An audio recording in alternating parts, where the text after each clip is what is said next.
For decades, a shocking story has circulated across Nigeria and beyond. People claim that there is a tribe in Benue State where a man welcomes visitors by offering them his wife for the night. Some call it culture. Others call it immorality. But what if this story is not just exaggerated? What if it was completely misunderstood? Today, we uncover the truth behind one of the most controversial African cultural myths ever told. Benue State, located in Nigeria's Middle Belt, is often called the food basket of the nation. It's home to many vibrant ethnic groups, including the Tiv, the Idoma, and the Ajid. These communities are known for their strong family values, deep respect for marriage, and very strict rules around morality. So, a rumor that directly contradicts everything these cultures stand for is, to say the least, confusing. So where did this story even come from? To understand it, we need to go back in time. Way back. To a period before modern laws, before colonial rule, and before written history was the norm. We need to explore the roots of African hospitality and how a beautiful tradition got twisted into something unrecognizable. The claim goes like this: when a visitor arrives in certain Benue communities, the host, as the ultimate sign of hospitality, allegedly offers his wife to sleep with the guest for the night. This story has spread like wildfire, jumping from person to person through word of mouth, getting amplified on social media, and being cemented by poorly researched blog posts and sensationalist articles. It's a story that's easy to share because it's so shocking. But here's the problem, the big, glaring problem: no credible historical or anthropological record supports this claim as a widespread, accepted practice. Not among the Tiv, not among the Idoma, not anywhere. So, if it wasn't a real tradition, what was the grain of truth that got so twisted? To find that, we need to look at the ancient concept of hospitality. In many ancient African societies, hospitality was taken incredibly seriously. It was a sacred duty.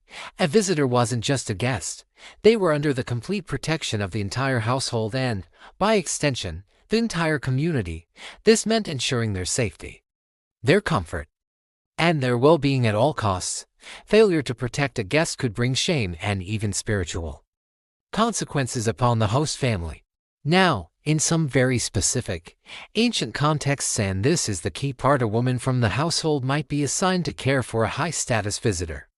This care involved preparing their meals, ensuring they had a warm place to sleep, and attending to their needs. This was a role of great responsibility, a demonstration of the household's honor and commitment to the guest's welfare. It was not about sexual freedom. It was symbolic and highly regulated. Any violation of these protocols, either by the guest or the host family, was a grave offense. When European explorers, missionaries, and administrators arrived in Africa, they encountered customs they simply didn't understand. They viewed many African traditions through a lens of prejudice and superiority.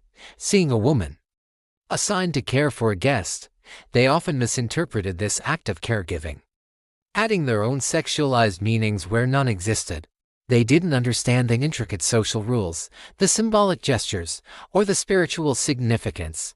These misinterpretations were then recorded in their journals and reports, which were taken back to Europe and presented as facts about primitive African life. Over time, these colonial misinterpretations became the foundation for popular storytelling. The sensational, sexualized version was far more exciting than the quiet, complex truth. And once a lie is repeated enough times, it starts to sound like history. Here is something that is rarely mentioned in these sensational stories.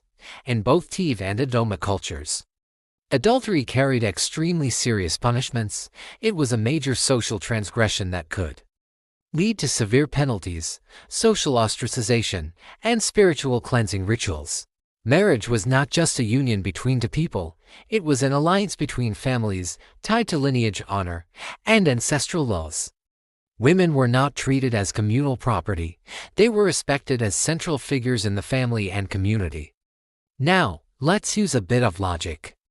If a culture punishes adultery so harshly, how could it simultaneously encourage the casual sexual sharing of wives with guests?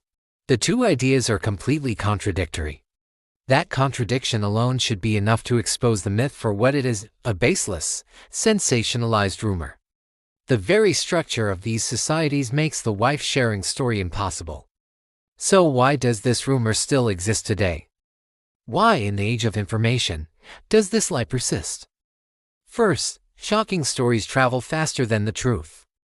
They grab our attention, they generate clicks, and they get shared. The myth of wife sharing in Benue is juicy gossip, and gossip is always more entertaining than a detailed cultural explanation. Second, these stories fit neatly into old, colonial stereotypes about Africa being a continent of exotic, hypersexualized, and uncivilized practices. It confirms biases that some people already hold, making it easier for them to believe without questioning. It's a lazy way of looking at a complex continent. And finally, once a lie is embedded in the collective consciousness, it becomes incredibly difficult to remove. It's repeated in movies, mentioned in jokes, and passed down as a fun fact. Each repetition gives it a new layer of false legitimacy. This story is not just about Benue State. It reflects a much larger problem: the way African cultures are often misunderstood, misrepresented, and sensationalized for entertainment. The truth is, African traditions are incredibly diverse, complex, and deeply meaningful. Not every strange-sounding custom is about sex. Not every rumor is history. Sometimes, the truth is quieter, less sensational, but far more meaningful. The real story of Benue hospitality is one of profound respect, honor, and sacred duty. It's a story of protecting a stranger as if they were your own family. And that is a tradition to be admired, not mocked. If this story changed the way you see African culture, give this video a like, subscribe for more untold African histories, myths, and cultural truths, and most importantly, share this video. Because some stories deserve to be corrected, not just repeated. Thanks for watching.